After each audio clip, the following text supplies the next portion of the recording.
Are you tired of blundering, losing, and getting bullied in chess? Do you want to know how to destroy your opponents and end their careers? Then this video is for you. I'm gonna teach you the strongest opening of all time in chess.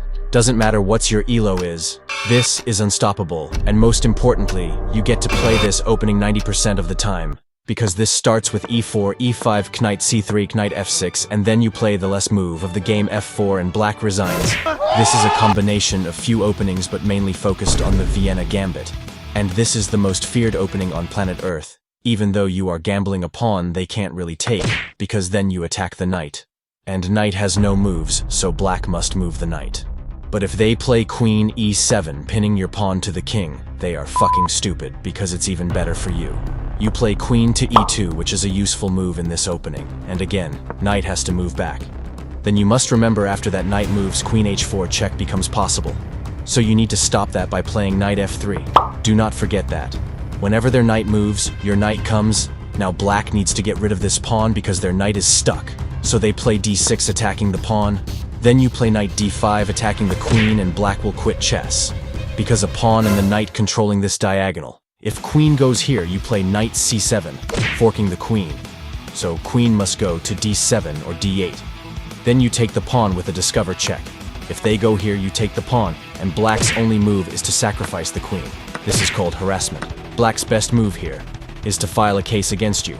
But don't worry, if you subscribe to me right now, I will be your lawyer. Do it now.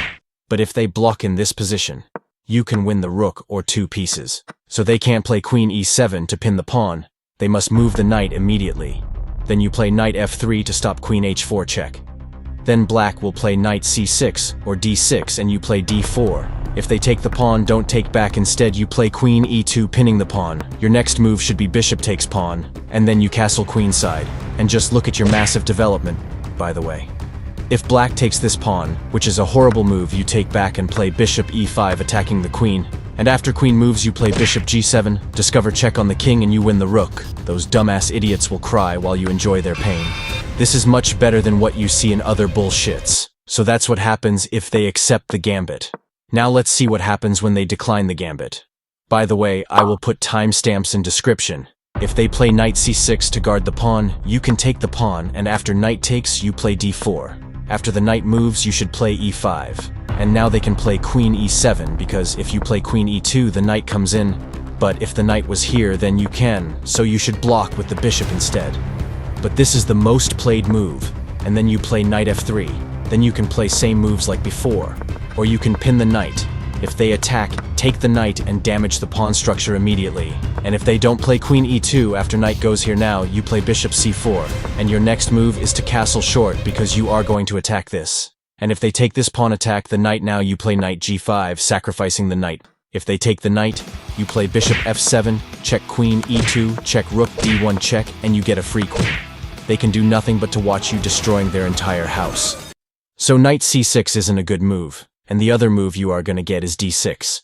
And you will play knight f3. If you get pinned, just keep attack the bishop. If they takes you, take back and then develop the bishop, push the pawn, and you are good. If they take now, just take with the queen. If they take in this position, you play d4, and you will get the pawn back. But if they guard the pawn, you play knight d5. And if they play g5, you can just take it. If queen takes you, will end their chess career by playing an absolutely savage move. Queen takes knight, because after the queen takes you, fork the queen, and you win this pawn finally. Black's best move here is to resign, so black can't save this pawn. And they might try to counterattack you like this. Make sure to guard the pawn. Takes takes, they attack and you castle. After takes takes, they can't take this. Because rook e1 wins the queen, and the position is horrible for black. Now you know how to take their souls and steal their elo. All you have to do is practice, look at timestamps in the description, and learn one variation at a time. Don't try to learn all at once, it will be overwhelming. After that, you must learn how to stop blundering and gain 500 elo. Watch this video to learn that. Actually, it will be uploaded after this video.